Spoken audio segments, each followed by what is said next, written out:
Okay, so I wanted to do my project on something that I find really interesting and that I thought could match well with the course, and so that is the significance of Europe's churches and cathedrals. So I studied abroad last semester, well, not last semester, but this time last year, and my favorite thing to do is to go to churches, mostly because they were free, but overall I just really enjoy learning just, about, how they shaped the towns that they were built in, and just seeing all the different architectural styles. So just like my intro says, in this presentation we will explore various churches across Europe and view the similarities and differences between them across cultures, architectural styles, artistic ideals, and religious notions. So the first one is going to be Lincoln Cathedral, which is located in the city of Lincoln, United Kingdom, which is very close where I went to school at Harlexton in Grantham, England. So we actually went to Lincoln Cathedral on a field trip. So some historical background of the cathedral: in 1072, construction began, and then in 1092 it was consecrated. In 1124 it was ravaged by fire, and 1119 additional construction projects began, and these continued through 1834. So, long time. The most recent construction was in 2012, so that was the reconstruction of the northwest turret. And the denomination of Lincoln Cathedral is the Church of England, so Anglican. It is the third largest cathedral in England. It's absolutely massive, but very pretty. Lincoln Cathedral is one of the cathedrals in England which has its own workforce dedicated to the conservation of the cathedral. So not everyone has that, but they actually have, they're very dedicated to maintaining the appearance and the historical integrity of the cathedral. And so this is actually really funny. As soon as we walked out, we knew immediately this was from Harry Potter, and then the tour guide was like, so yeah, if this looks familiar, it's because they filmed part of the Harry Potter films here for Hogwarts, so that was really cool. The next church is Notre Dame, which is located in Paris, France. History of Notre Dame: the foundation stone was laid in 1163, and embellishments have been added over the next 100 years. The cathedral has undergone several major restorations throughout this time. The Bishop of Paris, Maurice de Sully, ordered the construction of the cathedral, and then several people contributed to its design, so it wasn't just one person. Here's a photo of the beatification of the martyr Joan of Arc, which was put up by Pope Pius X inside of the cathedral. The church is done in a French Gothic architectural style, and it contains one of the world's largest organs, and is one of the first examples of the use of flying buttresses. So this is one of the churches where this became a really big thing.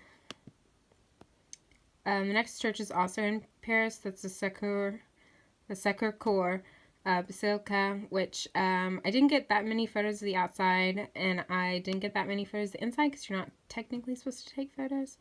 But the cathedral is famous for its architecture and history, but it also overlooks the whole city of Paris, so that's pretty amazing. And here's was one of the two photos I was able to take of the inside, just because you weren't allowed to take photos. But because I wasn't allowed to take photos, I've included a short video that you can watch. It's linked in on my presentation, but I won't make us watch it right now. But it's a good video. And then this is by far my most favorite church I went to, the Sagrada Familia, Barcelona. I really, really love Italy, but Barcelona was probably my favorite city that I went to, and I felt like I had the greatest connection with. Because I'm a Spanish major, I should not have gone to study abroad in England, but something I really wanted to do. So I'm really glad that I was able to go to Spain while I was abroad, and I just it was a dream come true, really. So the location is, Barcelona, Spain. So the architect is Antoni Gaudí. Gaudí had built numerous of his works are in Barcelona. He's from Barcelona. He lived in Barcelona. So, Parque Güell, lots of his houses are there. So, very big on Gaudí. So the Nativity facade, which is the front of it, and then the crypt, which is the back of the temple of the Sagrada Familia, were inscribed on the UNESCO World Heritage List in 2005. So that's pretty important. That's a big deal. I took lots of photos. Plans are to complete the construction on 2026, the centennial of Gaudí's death. So it's still not done. So they're still working towards finishing it. And there was construction was going on when we were there. I think in the next picture I have a photo of someone painting. Well, not the next one. But history, the first stone was laid in 1882.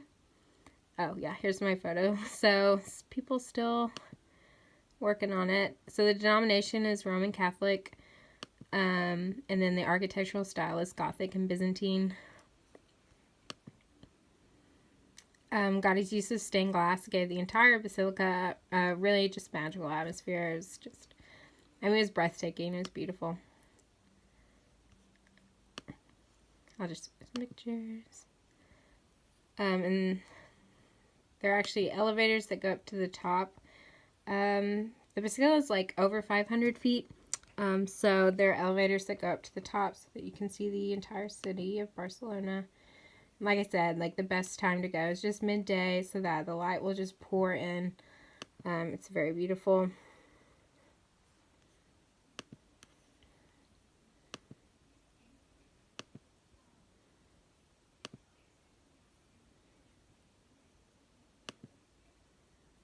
Okay, and then moving on is the Dom zu Salzburg, which is the cathedral in Salzburg.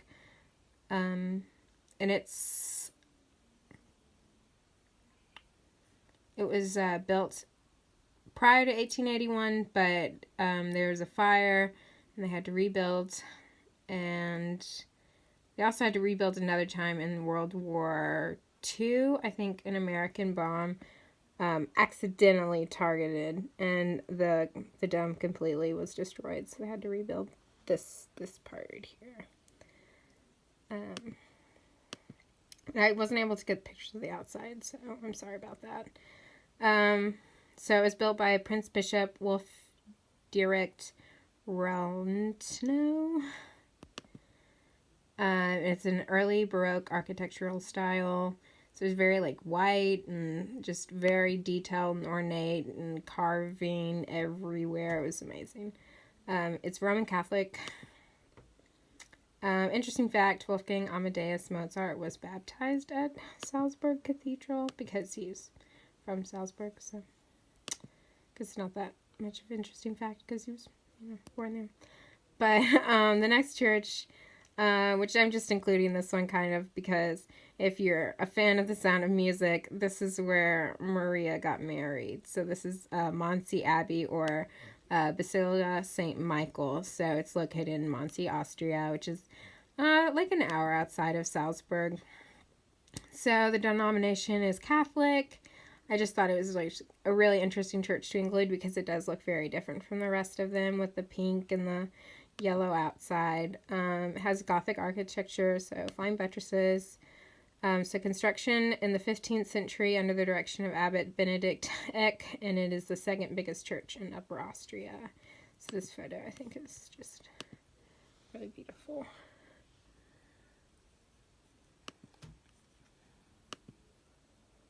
The next church is St. Paul's Cathedral in London. We also went there for a field trip, and you're not allowed to take photos inside, so I only have 2 photos of the inside. But this guy here on YouTube did not know you were not allowed to take photos or videos, so he did it, and then he uploaded it on YouTube. So I linked the video here, and you can watch it on there. But it was built to rival St. Peter's in the Vatican, so they kind of, there's a lot of similarities between the two. I personally prefer St. Peter's, but you know, it's supposed to be like the People's Church in London. Princess Di got married there, so it's a pretty big place. The next church I have is St. Mark's Basilica in Venice. It just was, the outside just looked so different from any other church that I'd seen. It just looked very, I don't know, Russian to me. Like, you know, when you think of like St. Petersburg, that kind of thing. So, So it mixes Gothic, Byzantine architecture and Italian Gothic architecture. And you weren't allowed to take photos in there either. So the next one I have is the Duomo, which is located in Florence, Italy. Here's a photo I took of the overview of the city, and it's massive. So the denomination is Roman Catholic. The cathedral was begun to build in the end of the 13th century. The dome, which dominates the exterior, was added in the 15th century. The Duomo is an architectural marvel for the time period for several reasons. Because it was constructed without the use of scaffolding, which is pretty crazy. It's huge. And it was also, its construction consists of 2 ogival shells capable of withstanding lightning, earthquakes, and the passage of time, which is important because it's very tall, and also because there are a ton of earthquakes in Italy. So it's really important that they are able to withstand that. And then you can also climb to the top of the Duomo in order to see spectacular views of Florence. I didn't know you could do that, so I didn't do that, and I regret it, but it's okay. Gothic style architecture. It is also a UNESCO World Heritage Site, like the Sagrada Familia. So this was probably, I want to say, my second favorite church I went to, just because of the outside. It was just pink and green, and I really liked it, which a lot of churches in Italy are pink and green. And then lastly, I have St. Peter's Basilica, which is in Vatican City. So I would say it's the most famous church in the world. And I went there at Christmas time, so there was a Christmas tree and a nativity scene. And so the denomination, obviously Roman Catholic. Plans for the basilica began in 1506. The current Renaissance facade of the building was completed in 1612. In over the 150 years required to complete the basilica, the most famous artists of the time directed the work included Raphael Sanzio, Antonio de Sangallo, Michelangelo, Raphael Sanzio,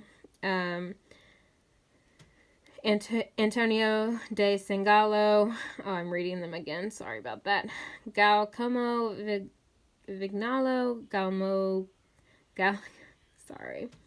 Giacomo della Porta, and Domenico Fonta. So, Italian people with difficult names to pronounce. Okay, and I'm really proud of this picture. All of these photos, by the way, are taken by me. So the interior is home to some of the world's most famous works of art, including Bernini's Bacaldine and Michelangelo's Pieta, the only work of Michelangelo that bears his signature. So I'll actually go back to that so that you can see that. Well, let me go back. Okay, so that's it.